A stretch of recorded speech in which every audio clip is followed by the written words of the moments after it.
27 RPI pole position and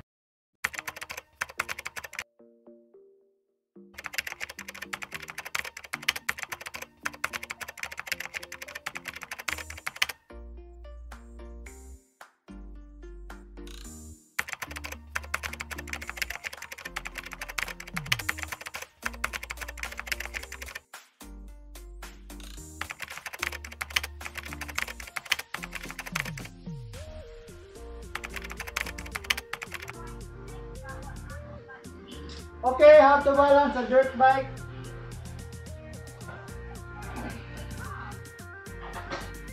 How to balance a dirt bike exercises. 20 minutes per day for 5 days. Bilangin natin ilang beses tayo maka down a feet or foot on the ground. Exercises. Para matuto tayo ng balance. Okay, start. 1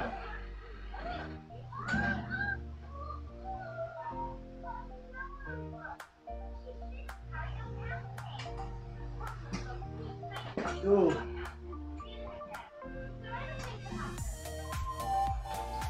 3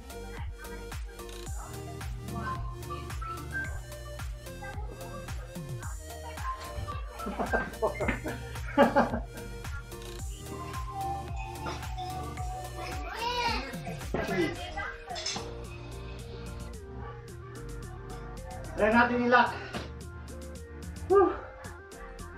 13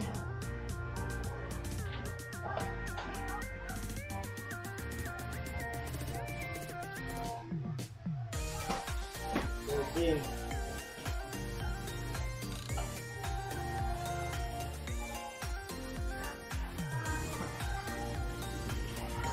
15 Brake. Sa handbrake, 1 finger para hindi mag-move.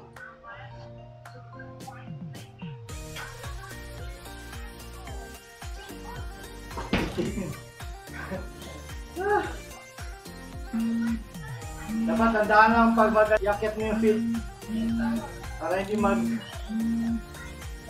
yung motor.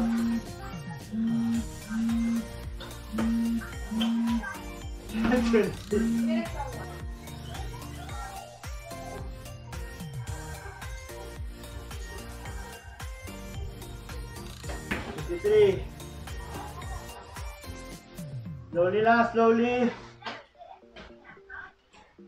Ito magtapak sa full-pegs tong balls para madali mo maalis yung feet mo sa foot-pegs tong foot. Kasi pag dito masyado bigat, hirap alisin. Dito makakatig yun tayo, katig. Parang trigger ba? Trigger.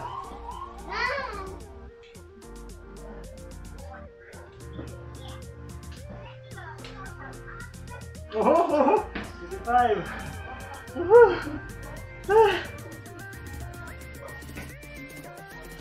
Super pa sa jumping rope.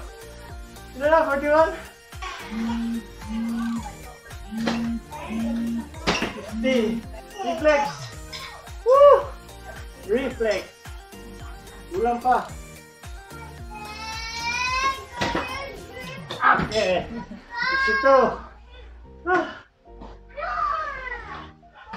Kapon, day 1 ko, 192. Pero mabilis yun, walang pahinga. Ito ngayon, dapat ganito, relax lang. Para medyo sakto lang yung pag-alsa ng paa mo. Hindi mabilis. So, slow lang siya. Hindi siya ma-outbalance dito or dito.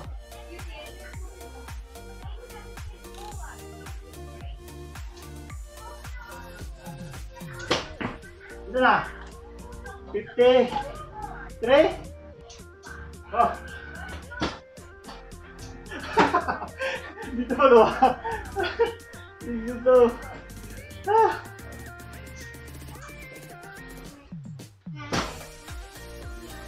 Okay. Woo!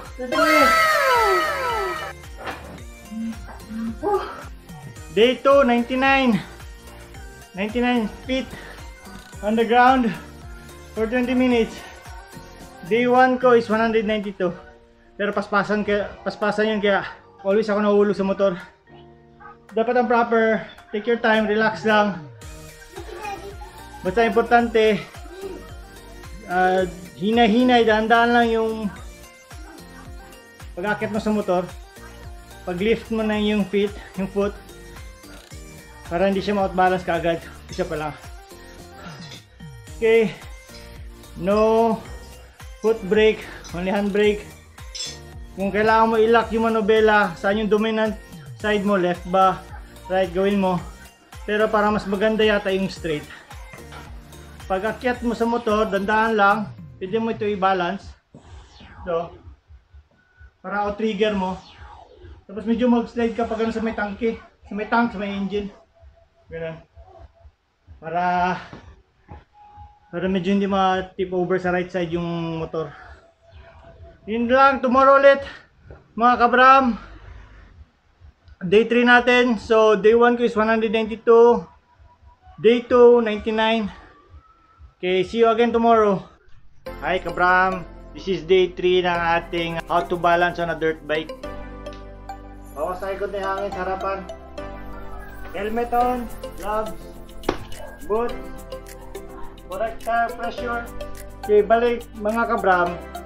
Dalawa kami nito ang gagawa nitong drill na ito. Itong static balance. Kasama ko dito si Scrib Factory Twiggy. Supposedly, tatlo kami nito. Kaso lang si Rain Barrow na busy. So, dalawa na lang kami. So, this is day 3 na. First day ko is 192. Second day, 99. So, try natin na rate ko. Ilan na score ko ngayon. Okay, start.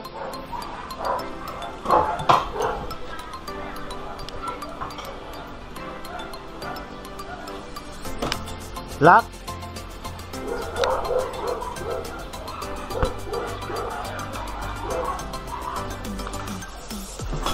Okay, 1. Ikaw ko tigbilang, ma.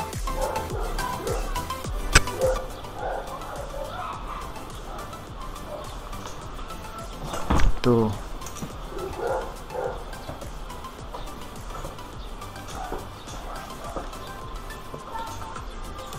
3.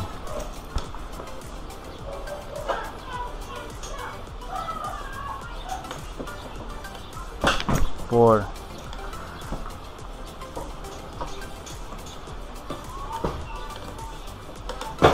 5.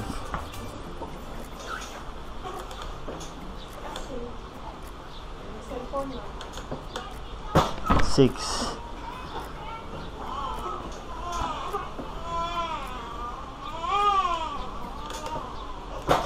7.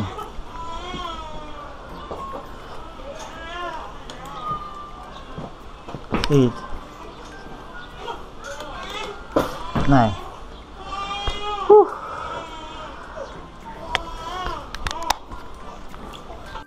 Yung paano natin, yung bolts ng fit natin nasa foot pegs. Kasi pag nandito siya sobrang bigat, hindi natin siya basta-basta malis, saka wag dapat sa brake. Dito lang. Para ma-trigger natin siya, ganun. And then lock. Slide. May ilalim ng engine. Slowly lang. Okay na, 10.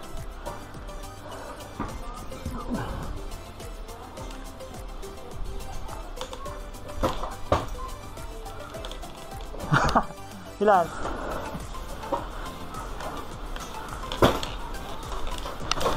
16.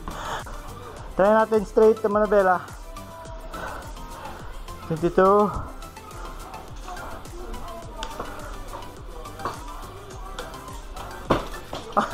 23.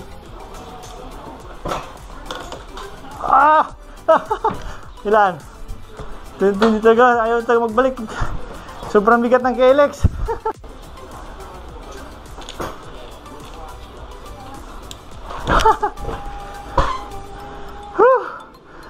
Burning up. 5. Dapat tandaan lang talaga pag-akyat. Kasi pag mabilis din Mouth balance ka taga ba? Dapat smooth. Huh. Smooth lang. Smooth lang ka, Bram.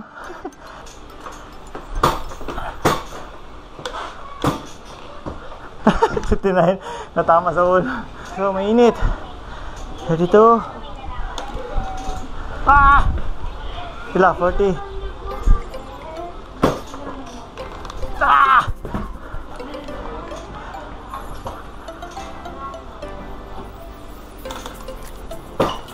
Seven.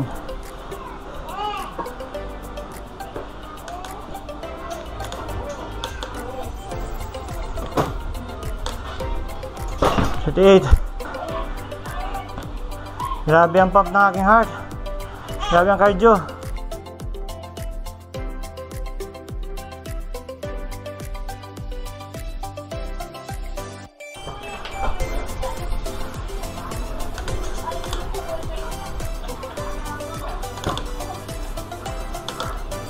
Ha, 41. 10 minutes pa lang. Tak.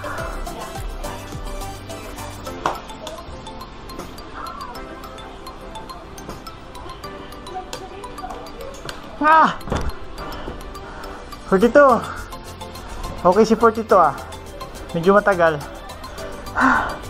No first day ko hindi ako makatagal ng 1 second yata. Or pinakamatagal ko 1 second. 42.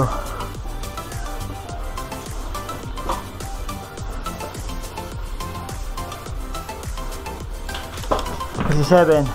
Okay din pala yung medyo nakaputrod yung pet mo sa likod para hindi masyado nakatayo, kasi siguro pag nakatayo tayo yung center of gravity natin mataas din, dapat nasa low yung ating center of gravity. So, napansin ko mas maganda yung medyo nakasquat ka. 77. Okay din ito mga kabram, kasi sa exercise na ito matuto ka din mag-dismount sa iyong motor. Isa-isa napansin ko. Pag may mga technical at natumba ka, alam mo na paano mag-dismount.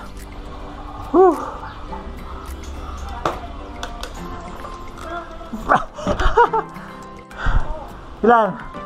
54? Dapat talaga mag-stretching talaga. Ma-burnout agad yung mga muscles.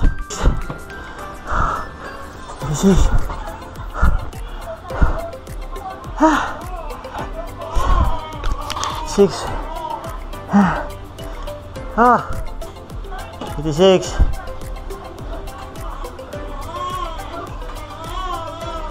6.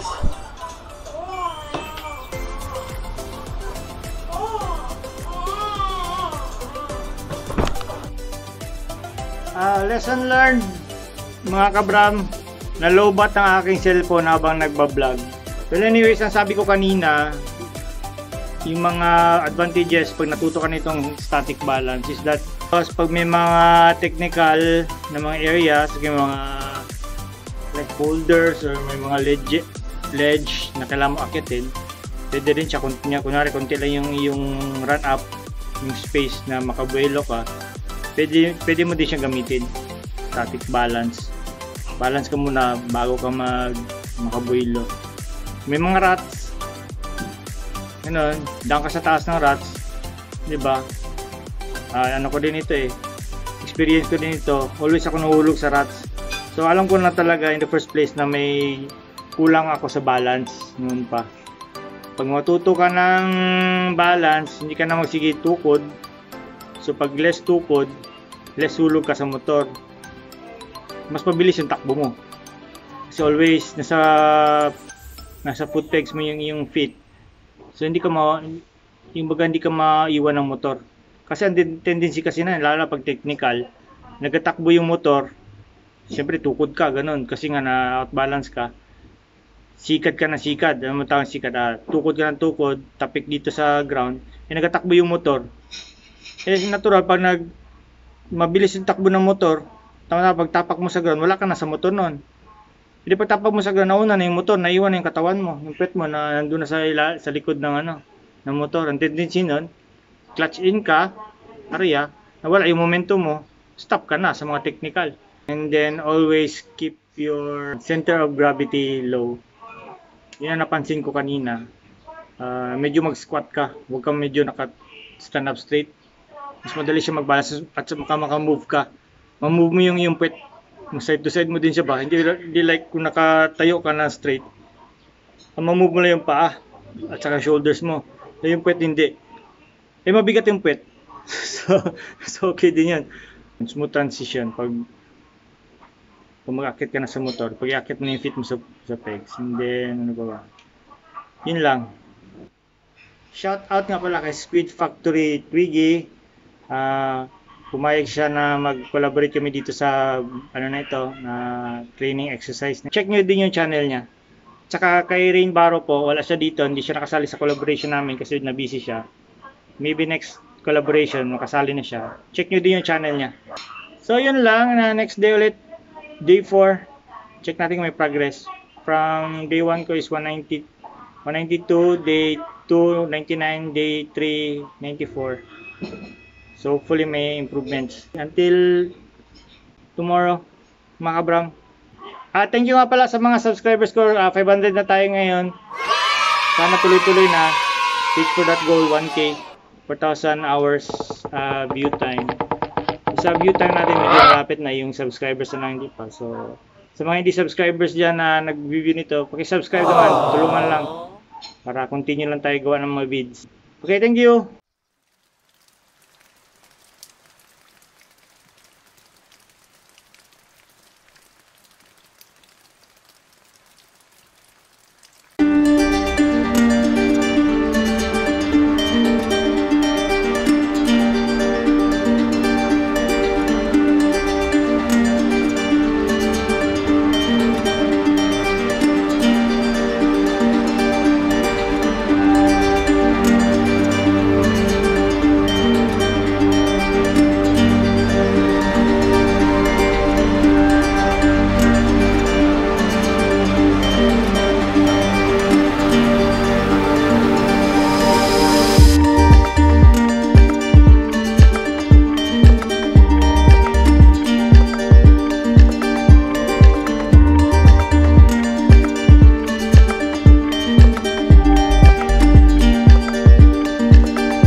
So, 99, day 3, 94, day 4, 83.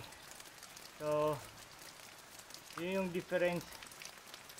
Yung difference nung first first day ko, saka yung last day, yun yung improvements ko. So malaman natin yan, i-compute natin kung ilang percent. So that's about it. How to balance a dirt bike, hard enduro training exercise. Until next time, until the next training, okay? So please subscribe and tap that bell icon para